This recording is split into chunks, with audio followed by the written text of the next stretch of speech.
Hello, my name is Emma Jones, and you are André Marceau, right? Right. Thank you. Can you spell your surname for me, please? Of course. It's Marceau.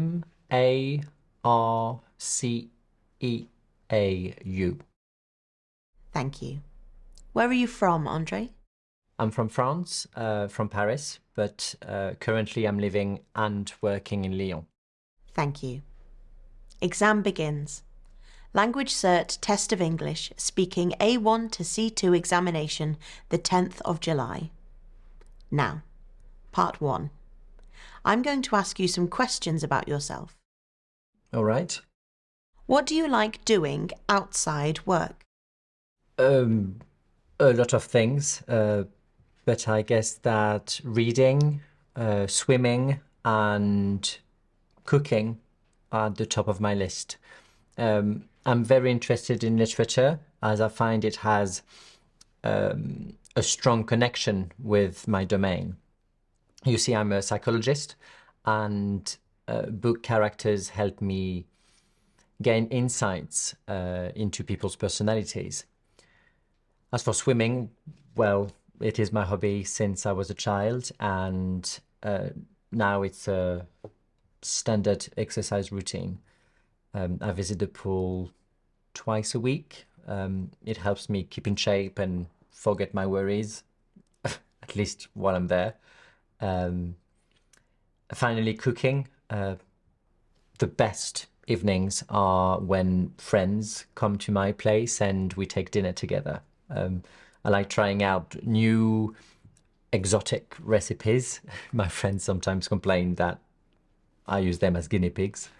Um, but I also like to cook traditional French plates. I mean dishes. In any case, these evenings are amusing for us all and greatly rewarding for me personally. That's nice. Now, let me ask you something different. If you were an employer, what would you do to keep your employees happy? Uh, First of all, I'd pay them well. Nowadays, people meet great financial difficulties, and this make them stressed and miserable.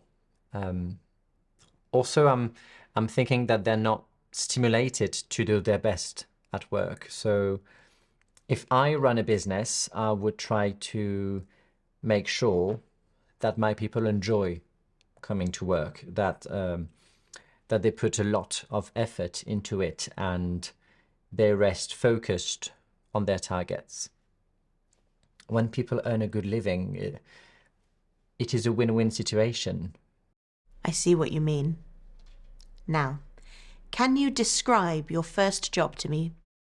My first job, uh, that was ages ago. Um, I think I was around 17.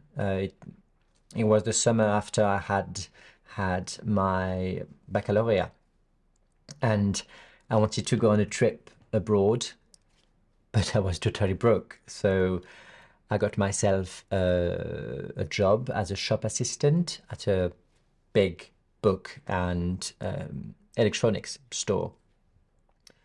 My post was at the art, culture, and society section, which wasn't very busy during the summer. So I spent most of my time reading books of sociology and psychology.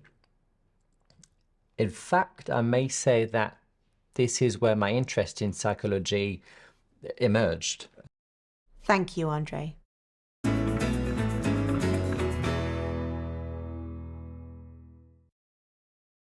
Now, part 2. In this part, we're going to discuss something together. Our manager has asked us to think of the best ways to build a successful business. Let's discuss these ideas and try to agree on which ones are the most important. Take 20 seconds to think about what you want to say.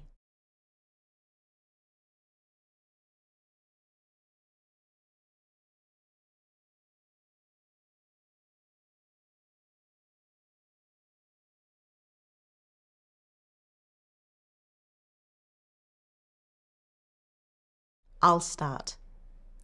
Well, I'd say that doing market research is a necessary step towards building a successful business. Do you agree? I do, in fact. A business must know what consumers want and perhaps how much they're willing to pay for it. In this way, they will design a suitable product or service. I understand that this is also helping businesses to set clear goals about what they wish to achieve. Isn't it so? Yes, this is how it works. Setting goals is a key element of doing business, so that everyone is clear about their duties.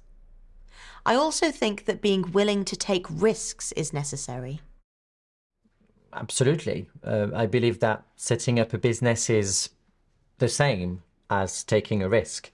I mean, you make an investment and you don't know whether it's going to pay back. And while running a business, you will need to make changes or put money into ventures that might make you or break you. I don't think you can do otherwise. Now, except for taking risks, I think companies should invest in talent. I couldn't agree more. People are a business's most important asset. They are the driving force and must be chosen carefully. Yes. According to my views, businesses should choose people qualified, creative, and from different backgrounds. This will ensure having employees with different attitudes and mentalities who will approach issues from different perspectives. You're right, but this is the only way towards a successful future. On the other hand, I don't think that working long hours serves any particular purpose. Well, it does if you have, let's say, a deadline to meet. But other than that, I don't think it is a productive process. For example, when I work long hours, I cannot think. I cannot think right, and I suppose that the majority are like me. Probably. Now, there's one last thing on our list: an effective marketing strategy. I believe this is vital to create a loyal customer base. I reckon it is, though I have minimum experience of business practices. But I guess that all businesses want to have products and services that they will keep selling for a long time. So strategies like this probably help them retain their market share. Exactly. So, which of these ideas do you regard as most significant? Um, I'd say taking risks and investing in talent. I agree. And I would add setting clear goals. Yes, that's a key point as well. Thank you, André. That is the end of part 2.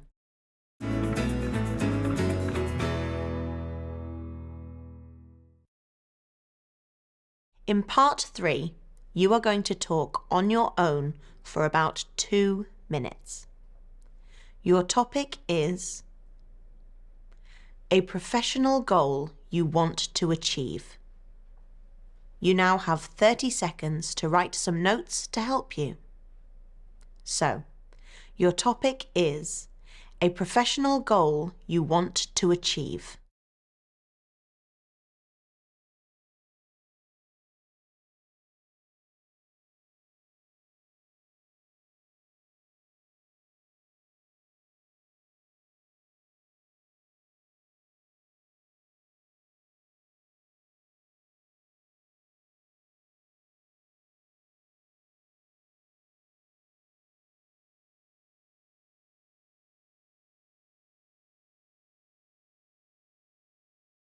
André, please start.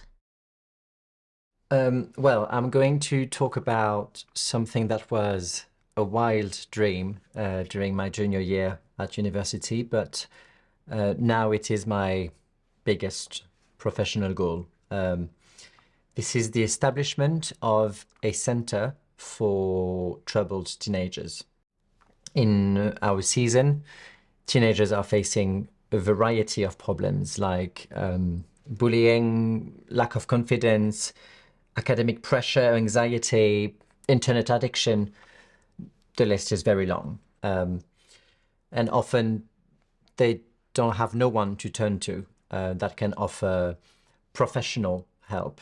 And this is leaving them hopeless. So my intention is to create a place where they can demand and get substantial support. I mean, I don't want something that operates like a helpline, something that offers temporary relief, but more an institution they can visit regularly and consult specialists until they feel strong enough to deal with their issues by themselves. Yeah, of course, I wish that these services will be offered free of charge or at a minimal fee. I'm aware that most families cannot afford such expenses nowadays. The truth is that this will be hard. But I have some ideas about sponsorships, and recently I'm having discussions with friends in the financial sector who are willing to engage in my project.